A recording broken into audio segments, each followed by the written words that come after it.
I could pull a better podcast out of my head. Hey, kids, welcome to the Tempest Universe. China. Headline edition, July 8, 1947. The Army Air Forces has announced that a flying disc has been found and is now in the possession of the Army. It's China to me, China. Army officers say the missile, found sometime last week, has been inspected at Roswell, New Mexico, and sent to Wright Field, Ohio, for further inspection.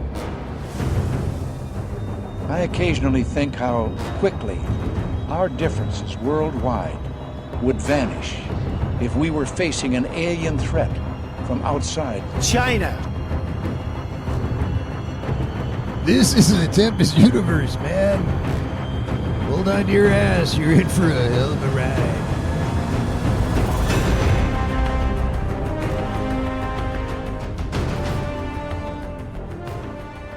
Man, Mondays, they really do suck something terrible. It's a funny thing because today, all of a sudden, like I'm getting through Monday and I have this doom and gloom. Just like I feel like the whole Ukraine-Russia thing, that's not even the tip of the iceberg. Like I feel like we're going to screw the pooch this year way worse than COVID ever did. That's what I'm feeling right now. I'm feeling this. Welcome to the Tempest Universe. I am your host, Manny, and I'm glad you're here with me to share my Monday sorrows, to share in how much it sucks. This is the day of the week that needs to get blown the hell up. Someone just needs to go and just find a way to remove it from the calendar, and then we could hate Tuesday and be unhappy about that. By the way, in case you don't hear it yet, Bugs the UFO Hunter is right behind me, snoring away. Man, he has had, what in the hell is going on with him? So we're in our new place, and we're surrounded by cats. One of them is the biggest, fattest cat I've ever seen. I don't even know what apparently somebody's feeding this cat. And I believe that it's our neighbor's cat, because, you know, sometimes I feel like I see him in windows, but he's orange. So I affectionately call him Garfield. Garfield actually was on the pool, really riding the edge of the pool. Okay, we have an above ground pool now. And Garfield was actually on there, sticking his paws in the water and then licking himself. You know, licking the water off his paws. What a freaking smart ass cat. I have no damn pizza for you or lasagna, but I do have a blind dog that will chase you right into the fence. So there's no escape for you, Garfield. We're coming after you. Now, actually, Bugs, I mean, he literally is the same size as Bugs the UFO Hunter. So I don't know. That's a stalemate. Actually, the cat will probably win because he can actually see. Bugs can't really see anymore. Bugs is up there in age, in case you guys don't know. He's really up. That's why he snores so much. Listen to him. Like, literally, I cannot hold a candle to how much he snores. But he's old. He's like maybe 9 going on 10. Something like that. As you guys recall, those that have been listening for a while, he blew out his back like about 2 years ago. Ruptured a disc and misaligned himself. So it's the funniest thing to see him walk. But he's recovered, you know. He's recovered. He can get on the couch now. He can actually jump up there. Sometimes it takes more than one time. You know, he's not like NASA, you know, that they under-promise and over-deliver. He literally is under-delivering every time he jumps on the couch. But, you know, hey, listen, something about that spirit that keeps you going, right? That will to survive. And that's what we have today. That's what you guys have today. Every Monday, you have the will to survive. You go to your jobs. You spend a little bit of extra time in the shitter. But still, it's what drives you. Besides also being broke, high inflation, high gas. I mean, something's got to drive you. I don't know what it is. I mean, we thought that COVID was bad. Shit, all this other stuff is just as ridiculous. Oh, enough of the nini papi nana poo poo, and you know, me just trying to crap on your parade because my parade is not so hot. We got some stuff to talk about, and really, we got something that there's a couple of things that I've been saying for the longest time, and then it just comes to fruition because I am the Moonraker, and that's what I do. And people don't believe me. That's why nobody listens, because they think that I don't know shit. I know shit. I promise you I do. I just, don't spend too much time podcasting. I really am. I've been thinking about going back into the daily podcast mode, at least like Monday through Friday, but it's hard, folks. When you have a full-time ass job, it is really hard to plan a podcast episode, do research, take care of the, mundane activities of life, to then try to come on here and feel happy about it. I mean, that's the $1 million truth. Now check out this one track, and then we'll get right into it. This is a familiar one. You guys know this. This is the one where you gotta light it up. And some of you already are lit up. I know you are, but here's a little bit extra for you.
Created by go, you know the thing.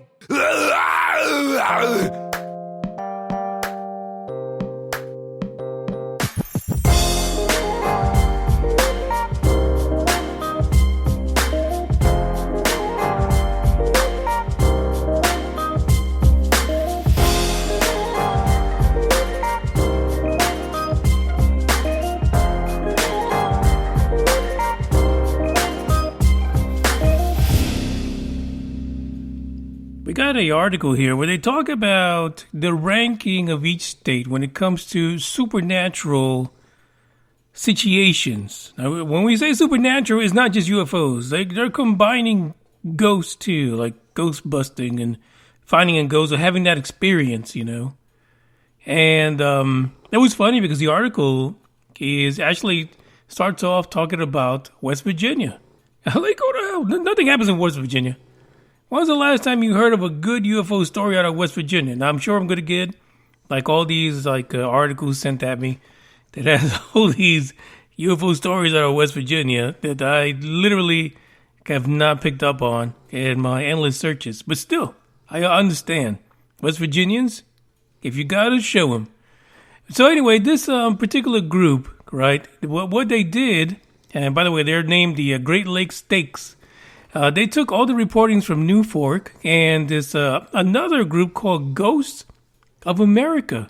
What in the hell is this? This is probably going to be a site that's going to relaunch the Dark Horde podcast again. But anyway, they came up with sightings of both UFOs and sightings of ghosts or interactions with ghosts or reports or whatever. I guess you can go to Ghosts of America and throw down some of your ghostly activities. The data, according to this, when it is regarding West Virginia, which has 841 UFO sightings and 596 ghost sightings, that places West Virginia at number 13. 1 in 122,000 people have an opportunity to have some kind of supernatural activity go down while they're in West Virginia. I don't know anyone that would plan to go to West Virginia. Sorry for you guys that are listening. But still, it's a real number. Now, the thing about New Fork is that, of course, you can go on there and go through the whole damn database. So this number of 841 probably dates back to the beginning of New Fork reporting. And, you know, the thing about these numbers, too, is that they're also based on the population. So even though you might think, 841, how did they get to rank 13? Well, that's what the issue is, right? Because West Virginia is not that big. Believe it or not, if you really want to put this into perspective, the number one state, right, who odds of seeing some kind of supernatural phenomena is Maine. I mean, the only supernatural shit you see in Maine is dead lobsters. Are you serious? The only UFO you see is lobster claws flying in the air after they've been cracked. I don't understand. I think it's a little bit deceptive the way they did this based on the population. But to be honest, Maine actually does have more UFO sightings than West Virginia. 1,107 ghost sightings, 784. That is crazy. That is nuts. Now, if you want to go, let me see I got the whole list here. If you want to see some dead people, you want to go to California. Now, I don't know, because they're saying there's 22,045 ghost sightings in California. I don't know if like 20,000 of this happened after weed became legal. It's possible. But that's a huge number for having ghost experience in California. Now let's look to see. The highest UFO is, we got 7,000 here for Florida. I think Florida really takes it.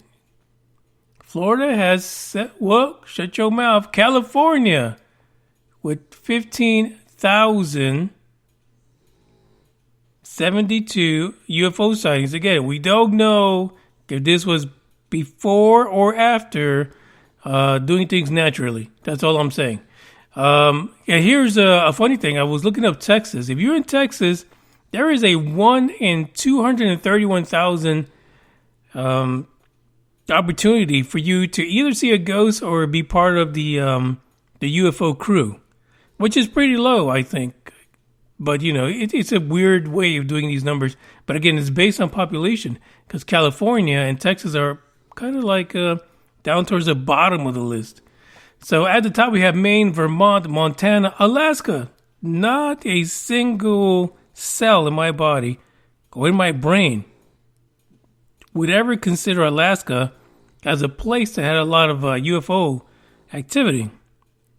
But again, based also on population, there is an 1 in 86,000 chance that you will see some kind of supernatural situation. So whether it be a UFO or an alien, one of those things is going to go down for you if you're in Alaska. I'm thinking in Alaska, if you're in one of those remote cold places, you're going to get all that stuff all happening every day, constantly. That could improve your odds. Now, the thing about this is that it's just based on pure data. So if you are a repeat offender, someone that can't get enough of Newfork, and you report every damn thing you see, that kind of can skew the numbers, right? And there are a lot of these things in Newfork. It's just raw data. So no one really, probably most of the time, has done any real good investigating when it comes to Newfork. I mean, that's why I love the place, right? That's why I love the Newfork database, because it is just raw data. Yeah, and people are putting it in as it is, and depending on how high or drunk you are, you might not put in a good report, but if you're someone who is a bit of a Poindexter, your report could be pages long. So I don't know. In last place on this list is Louisiana with 1,000 UFO reports, 716 ghost sightings, 1 in 264,000. That's the odds you have of having some kind of a supernatural situation go down. I mean, it's fantastic. The list is great. Check out this list. The link is in the description. See where does your state pretty much sit when it comes to the supernatural. I want to look here. Let's see Illinois. Illinois, believe it or not, is also towards the bottom with 4,000 UFO sightings, 2,500 ghostly experiences, giving them a total of 6,500 supernatural madness. 1 in 191,000 will experience some kind of supernatural event. I don't know. I think the numbers are a little skewed. I think there's more people in all of these states that experience a little more than what these numbers are telling. Again, based on population versus what was reported only to Newfork. Now, you guys know, when you have that little midnight scare or 3 a.m. when the veil is thinnest, you're not going to run over to some website and let them know that you almost got probed by a full-blown demon. No. Thanks, Bugs. And on the other side of that, you're not going to run over to Newfork to let them know that you just got probed. Just not going to happen. No one that gets probed on a regular basis is going in and putting in their data at Newfork, to be honest. But it gives you kind of like an idea, right? Gives you something to look at, something to just kind of figure out what's going on. By the way, this episode is brought to you by the people at Jim Beam and their Devil's Cut. Because that's what I'm using to regulate my Monday experience. So I hope you got something in your cup as well. Check out the link in the description and check out this track as well.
into the black hole. Sing for my soul. Through the black hole. To make myself whole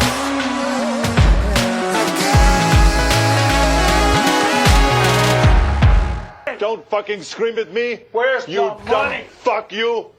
Look at you with your fucking 48% body fat.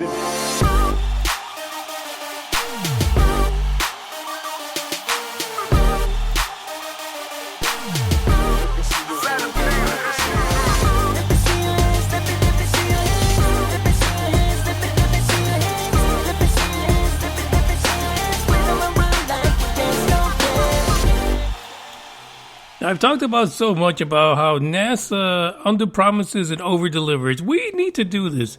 We should have a Texas, not a Texas, but a Tempest Universe type of challenge where you literally, everyone who listens to the podcast should go around underpromising and over-delivering, whatever it is. Go and tell your wife that you're only going to take out the recycle like once a week. You know, and then like freaking show and improve and go out there and take it out like 3 times a week. She will love you so much more because you did what NASA does. You basically underpromised, it over-delivered. Here's a release from NASA about the James Webb Space Telescope, right? Mind you, this shit costs billions of dollars. Just keep that in the back of your mind. It says that the James Webb is performing even better than expected. No shit. Because you guys, you literally sold it like you spent billions of dollars and the shit could possibly just fucking fail. There were so many things you had to do to set it up, to make it work. But it probably wouldn't work, right? And then the thing is, you put it so far out in space that we can't really go and fix it. So if it doesn't work, that's it. We're done. Anyway, let me continue with their release. Every optical parameter has been checked and tested. It's performing at or above expectations. The team also found no critical issues and no measurable contamination or blockages of Webb's optical path. The observatory is able to successfully gather light from distant objects and deliver it to its instruments without a single issue. There you go. You go from, listen, we took $1 billion, no, actually it's like $10 billion in tax money, you know, and we're gonna put this thing into space. It might blow up on the way up, but we are going to do our best. And when it gets there to the farthest place any of our shit has ever been, you know, from a space telescope perspective, you know, we've thrown V'ger out there, but if it works, it'll be amazing. It'll be fantastic. It'll be beyond what we believe would happen. And then you would be seeing us in this glorious light, this aura of so much achievement. So that's what's happening. If you look at the image of this podcast episode, you will see what is known as 2 mass J1755442 plus 6551277. I'm not going to repeat that, but you can go to the article and look at it. It is a star in which the James Webb used to kind of show that it's way more calibrated than what they led us to believe. It is fantastic. Not the image that you see on the podcast episode, but if you go to the description, I actually linked in the original NASA image. It is a significant size. I wouldn't do this on your phone unless you got a nice fancy phone. Then do it. Tablet or computer is what I'm suggesting.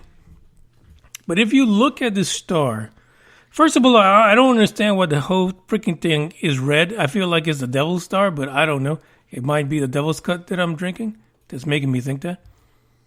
But if you look at this star, what they're saying is that this particular star is only 2,000 light years away. But that's not what you should be looking at. Because trust me, I sat down for a good 30 minutes looking at this picture. You want to go to the link in the description and hover your mouse over the picture where it gives you a little plus sign so you can see it full size. What's behind this star is hundreds of galaxies. Hundreds of galaxies. Now, there is a few spots where there are some weird freaking anomalies, I guess. I don't know what it is, but there is an amazing amount of galaxies back there. And the more you look at it, the more it's like, wow. Now, this particular star is within the Milky Way galaxy. Now, they're estimating that you're looking about, what is it, 30, 40, 50, 60, 100,000 light years in the past. Dog just making a bunch of noise. But it is, according to NASA, the largest photo file, digital picture taken by NASA ever. And that explains why I'm telling you don't want to open this on your phone. And you can listen, if you're taking an unscheduled break and you want to sit around and do something productive, take a look at this picture. It is amazing. Now, listen, the technology is great. The fact that we can see this and the stupid thing is still not fully calibrated, it's not where it should be, so where it can work optimally, that's still months away, according to NASA. But to get this picture and to be able to manipulate it so that you can see what's behind the star, it's freaking amazing. Now, should we? To me, it's a damn wallpaper, really. It's going to go on my computer. Other than that, there's shit we're going to do with it. What are we going to do with this picture? Honestly, what are we going to do with any of the pictures that come out of James Webb? Because the truth is, they're too damn far. Everything it's going to look at, it's too damn far for us to have anything productive to come out of it, especially when it comes to the conversation of, potential alien life. We'll see what happens. But the photo itself is, I'm not going to lie, it's pretty magnificent. Thank you for, under-promising and over-delivering NASA. We know you could do that shit already. You guys just play too many damn games. Everybody's trying to get a raise over at NASA. Really. You guys are ridiculous. But I'm telling you, we should do this. Like and then you guys can share stories with me that I could share with the listening audience, We should have like a month where we just under-promise and over-deliver. It reminds me of a story I was looking at right before the podcast where this lady in Indiana went to, give birth, and she's like pushing and pushing. You figure a regular delivery, right? But no, she over-delivered. She popped her eye out the socket. She was pushing that hard. Just like NASA. She's probably a freaking fan of NASA. She has freaking, rockets and all kind of shit models in her room. Probably the baby's room. It looks like a NASA, space station or some shit like that. But literally, that lady, she under-promised. She was just going to go in there and give delivery to a baby. And she almost popped the damn eye right the hell out of her socket just trying to push that kid out. That's what I'm talking about. That's what we need to do. That's what's going to happen on the Tempest universe. Let's see. What else happened with this thing here? So they're saying a few more months before these mirrors can all be completely aligned. But even with this picture now, it's pretty fantastic. Take some time. See if you see any anomalies, because people like Pareidolia Pete, Scott C. Waring, they're going to take this picture and they're going to find all kind of stuff in it. Things that we will never see ever, but I guarantee you that Scott C. Waring is going to see this picture and he's going to find, the Klingon homeworld. I'm pretty sure of it. It's going to happen. Check out the link in the description. It's pretty cool. But look at the picture, I promise you, it's great.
what I mean? Yes, Guardians are on it. They're looking at the picture right now while the podcast is going live. And Dre found Waldo.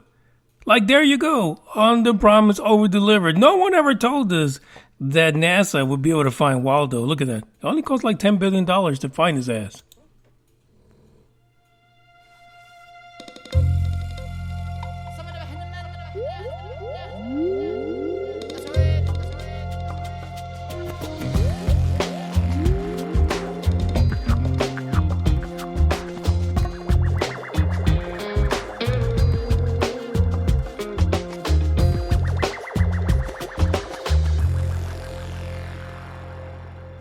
Here's the issue, right?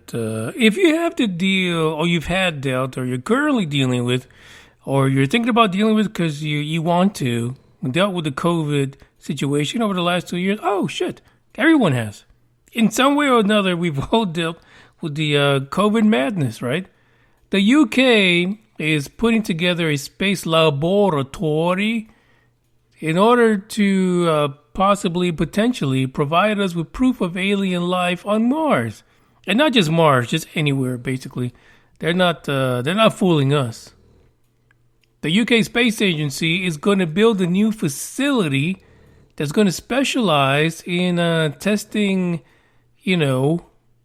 material that's going to be brought back from other planets, namely Mars. There is a principal project manager by the name of Emma Johnson. She says the facility must be fully operational by the time Mars samples are returned to Earth in 2031. So in about 9 years, right? Now this is tied together with Percy, the NASA rover that's on Mars right now, because Percy is collecting samples, but it's keeping them for when NASA is able to go and retrieve them. Now it's a big cluster, to be honest, because when you go through all these things, some of the last things that you want to think about going through, like the whole COVID experience, that should be like a reality show. In the back of your mind, you should be thinking, we had these things here, these, microbial situations, these diseases that just snuck up on the whole world thanks to the Wuhan flu. And we really could not deal with this damn thing. But yet you're going to bring samples from another planet.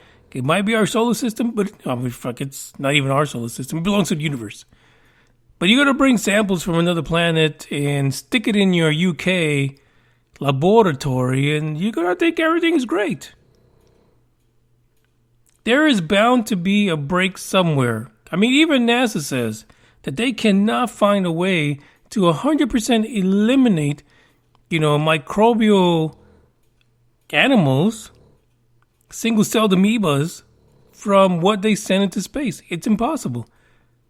So there's no way that we are going to be entirely safe once we start bringing in samples from our neck of the woods of the universe into our atmosphere. It is very possible that this could cause an extinction level event. It literally could be the end of our planet. Can you imagine a Martian COVID version? What would you call that? You can't even call it the Wuhan flu. It's pretty sad indeed. But anyway, by 2031, they expect to get this thing going and ready to receive those samples that old Percy's holding on to. I don't know. I feel like the world needs to be extremely careful about what's happening. Now, other things that they're going to be looking at are things like precious materials, metals. They're going to be gathering these samples, trying to figure out what they're made of.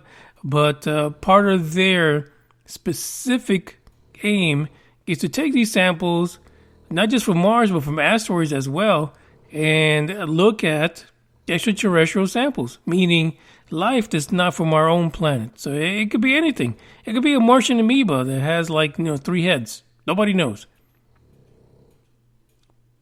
But they're getting ready for it. And I'm sure that the UK site It's not going to be the only site, because if NASA's bringing stuff back, I'm sure NASA's going to want to have their own site to do their own tests. So we'll see. I think it's a little scary. I think we need to be really cautious about this. I mean, we're pretty good at blowing our own damn asses up. We're pretty good at spreading our own germs. Why introduce something from another planet? What they need to do is keep that damn ISS up there in the air and, throw that shit up in the ISS. Or get some kind of a space station for testing stuff like that and not bring it to the damn planet.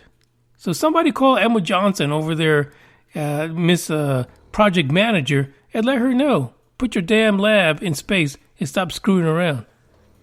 I don't know. You think I have any hard feelings about this after the last 2+ years? You should too, to be honest. You should too.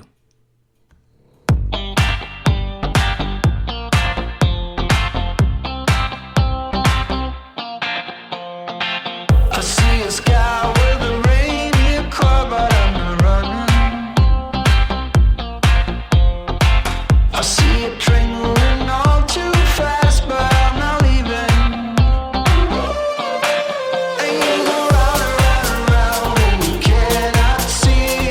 I'll be right behind you, hawking the tree. You look so beautiful today, and how the game is changing.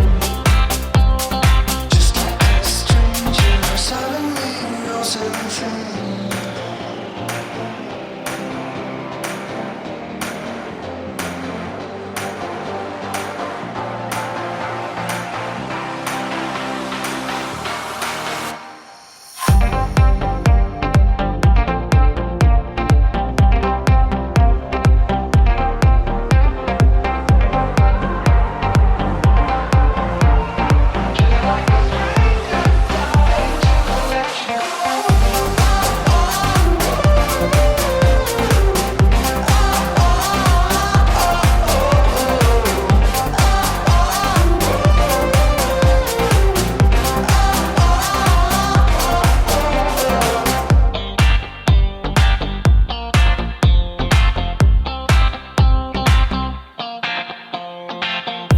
I move at the speed of light, and this is something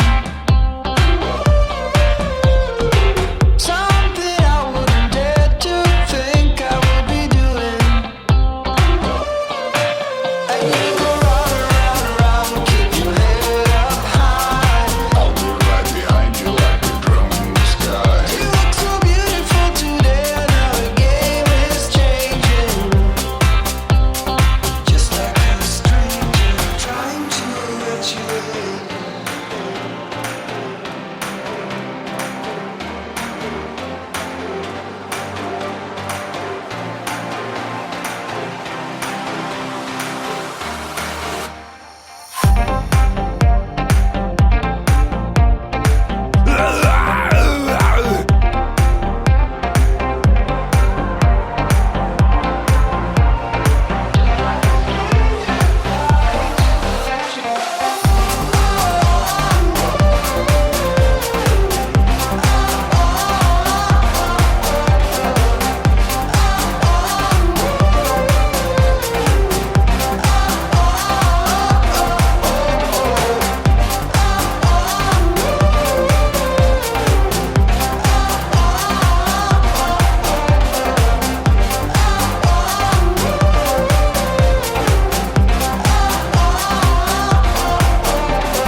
So the UFO, what is it? Edinburgh UFO Conference Festival.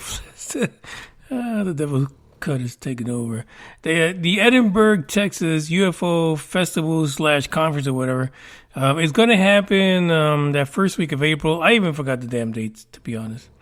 And the reason why I forgot the dates is because it feels like they're having a hard time getting like keynote speakers.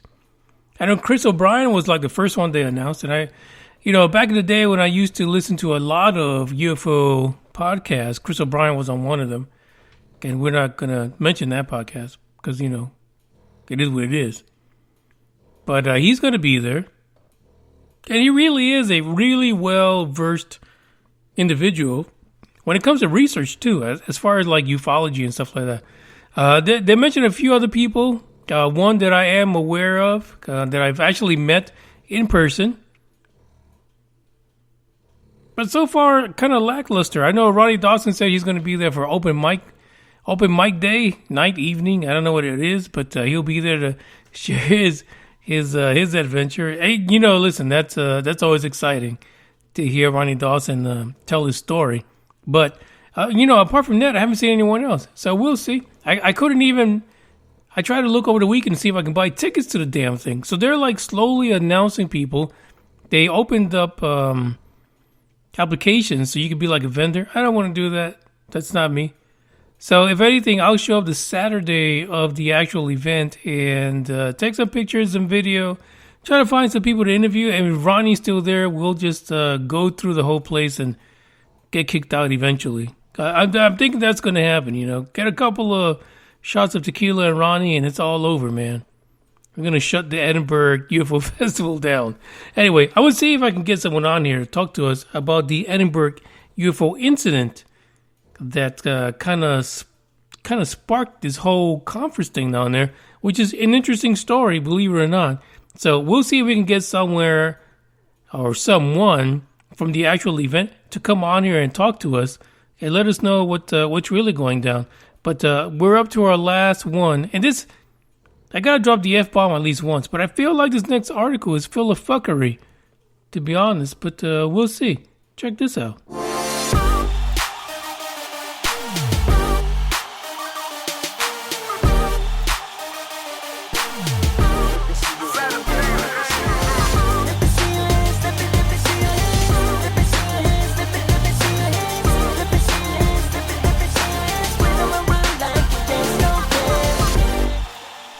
All right, let's just get to it. There's an article right now. Linked in the description if you want to read it. If not, you might want to wait.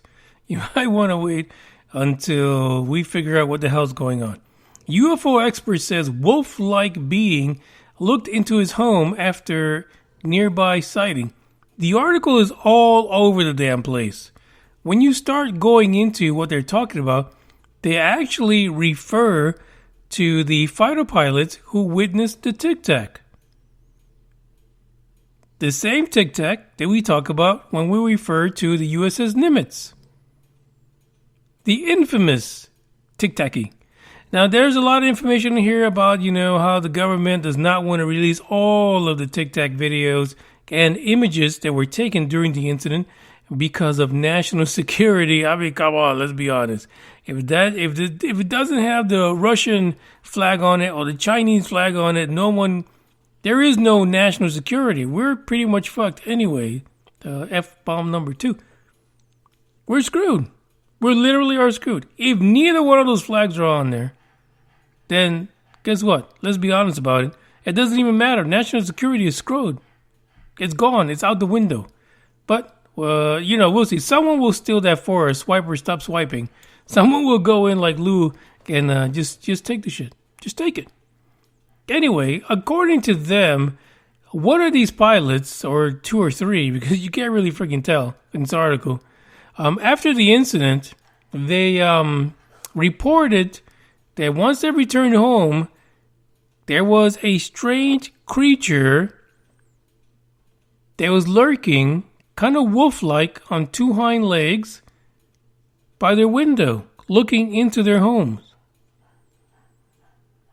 According to this particular report, this particular pilot and his family were witnesses to this incident. I don't understand. Why hasn't this been like all over the place? Like literally, you have a werewolf possibly tied to a Tic Tac UFO showing up at your house looking all hungry and shit with the red eyes looking in the window, and you don't want to tell nobody. I don't know. I don't know why I haven't heard about this. There's another report here that says when the pilots returned from the Tic Tac incident, that they allegedly witnessed a black void on the land that filled them with fear. I'm saying the land, I don't know what damn land they're talking about, but basically they were scared shitless after they had the Tic Tac incident. Listen, I can believe that, right? I can believe that, when you see something like that, and if you're an experienced pilot that has had decades of experience between different types of airplanes, fighter jets, and all that kind of stuff, all kind of technology, really, because if you've been in it for a good 20 years, you've seen some shit in technology. But to witness a Tic Tac, yeah, you will feel some doom and gloom after what reportedly happened during the Tic Tac incident. According to this, one of the pilot's wife and two children, teen children, who investigated part of the Nimitz incident, claimed to have seen a wolf-like creature that walked on two hind legs staring into their Virginia home on 2 occasions. That should bring Virginia up on the list for that first article. I'm just be honest with you. I mean, they should get a good bump on there. There is just a lot of stuff in here that pretty much says that folks that investigated the incident or they were part of the incident were experiencing a lot of kind of paranormal events. How can that be? What is going on? This just makes no sense at all. And sadly enough, the way this article is written, it really reads a fuckery. Because I don't recall ever seeing anything like that. None. Could you imagine this happening to you? I mean, you gotta move. Literally, you see a werewolf looking in your window, you gotta move the hell out. If you go into the link that's in the description, there is a sketch of what they said they saw looking in their window. There is no way in hell. There is no way. It's time to go. Yep, Mary, Joseph, screw it. Let's make it all biblical. Jesus, please pack all your stuff up. We're leaving the house now because there's a werewolf that's looking into our window. I don't know. It is absolutely nuts. Now, there's a quote in here saying the U.S. Navy, of course, admitting that they had the top secret videos of the UAP known as a Tic Tac, that there's a quote that says the release of this information could cause grave damage to national security. I mean, unless it's Biden, like, naked, bareback on some horse somewhere, how could that damage our national security? I mean, let's be honest. All men and women created by you know the thing. Yeah, all of us created by the thing. That's national security problems right there. I'll be honest with you. It's not even screw around. Anyway, so it is a weird article. I think the way it's written is really choppy, but it seems like the person was kind of going around. But, yet I have never heard Fravor said anything about any weird activity after the event. Now, at one point in the article, it does say that the unnamed pilot that had the werewolves show up at his house was on the USS Nimitz and witnessed the UAP. So I don't know. This kind of reeks of a Skinwalker Ranch situation, right? Where they have these situations where after you have an incident at Skinwalker Ranch, this thing just follows you home and you have all kind of paranormal activity happening in your house.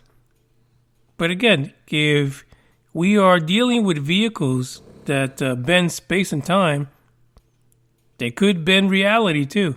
They might just be a way where they kind of bridge the different dimensions in some way or another. And you end up seeing a lot of crazy shit, I assume. Another part of this was that there was paranormal activity experienced by intelligence officers Lakatsky and Keller. And they claimed that these activity, by the time they returned back to Washington, D.C., what they saw was orbs, dark figures in bedrooms at night, and strange noises. Nah, it's time to get a career change. Time to move to something else, a Walmart greeter. Maybe at the car wash. Oh, hell, just quit everything altogether and just wash windshields. That's traffic lights in New York.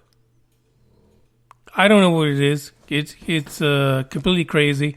The article kind of chops around, but you can make heads or tails of it. I will do a little bit more research. Maybe on Wednesday I can get some clarity, because the first time I ever hear that there's any paranormal activity happening associated with the Tic Tac UFO incident. But, on the scale of things, if you were, Lieutenant Commander Fravor, watching the madness that you saw, and there's a lot of things that come in question. And a lot of people that are UFO experiencers, they go through that. You question a lot of things. You question your reality.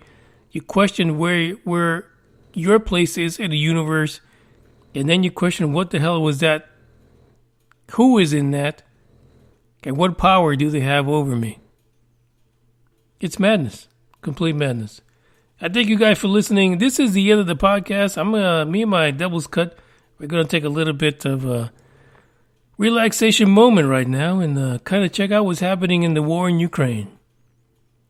But I appreciate every single one of you. Thank you for listening. Don't forget to share, like, and do whatever else you got to do to get this podcast out there. Peace.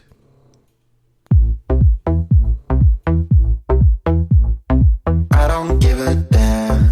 I don't really care about you and your problems. I don't give a damn. You talk way too much. I have heard enough about you and your problems. I don't give a damn. I don't give a damn. Damn, damn. I don't give a damn. Damn, damn. I don't give a damn. Damn, damn. I don't give a damn. You wanna be with me. You wanna feel something real, but I'm feeling differently. You're making plans to get to France, but don't wanna face the fact that I ain't got time, I ain't got time, I ain't got time for that. Staying up late, sleeping all day, dreaming about Cadillacs. Buying new shoes, hanging by the pool, sipping on Coke and Jack. Call your phone when you feel alone, but I'll never call you back. 'Cause I ain't got time, I ain't got time, I ain't got time for that.